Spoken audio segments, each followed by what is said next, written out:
On the surface, or I guess on the cover, Disruption is a story about a terrorist attack, a rather unique, uh, different kind of terrorist attack, something that's never quite been done, but could be. It's the story of a towboat on the Mississippi River that is hijacked, and things begin to happen. So, on the surface, it's the story of a terrorist attack that covers some miles, 1,000 miles or so on the Mississippi River. That could end well or could end not so well. That's on the surface, but the real story here is about a group of characters. That's the part that intrigues me. The attack itself has a lot of things going on, and things that go well, things that don't. But what I enjoyed about writing it, and I think that makes the story good to me, is that it's a story about a female FBI agent in New Orleans who is already, up to her armpits in life and the realities of life today, when she somehow finds herself right in the middle of this thing.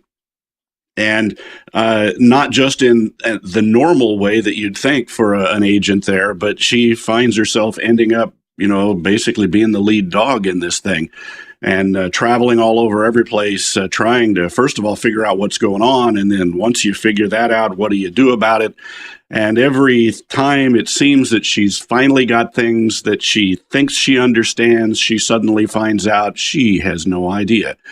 And I enjoy that kind of thing. I wrote this as much for me as anybody else. It's the kind of thing I like to read, so I wrote it so I could read it. It's the story about a towboat captain, a guy just almost ready to retire. He's ready to retire, but it's almost time to retire. He's put in his years. He has been a captain, and he's been a hard-nosed captain from the old days before we had all these HR offices and all this.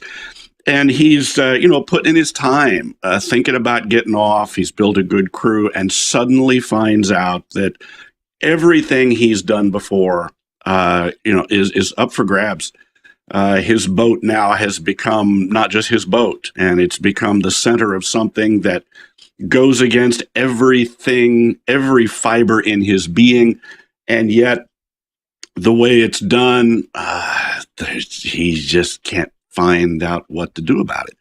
It's about this crazy guy who is kind of the front of this attack thing. A man who's had his own struggles, and this is how he's acting them out. And you kind of get to know him and kind of don't. And he's kind of, a bad guy, maybe good, I don't know. And then you got this scientist guy who's really the hub of this thing, and he's crazy. It's just he's unexpected stuff, and that as they peel back the layers of the onion of this story, it gets more and deeper and deeper. And it's the story of a couple of other folks, military, FBI types, and others. And then there's this other level altogether. The people who actually started this whole thing don't even exist. It's leveled. Again, it's the kind of story that, there's a lot to it. About the time you think, okay, I don't like predictable stuff. I just don't. But again, I think it's put together in a way that as things unfold, as you look at it, you go, well, duh.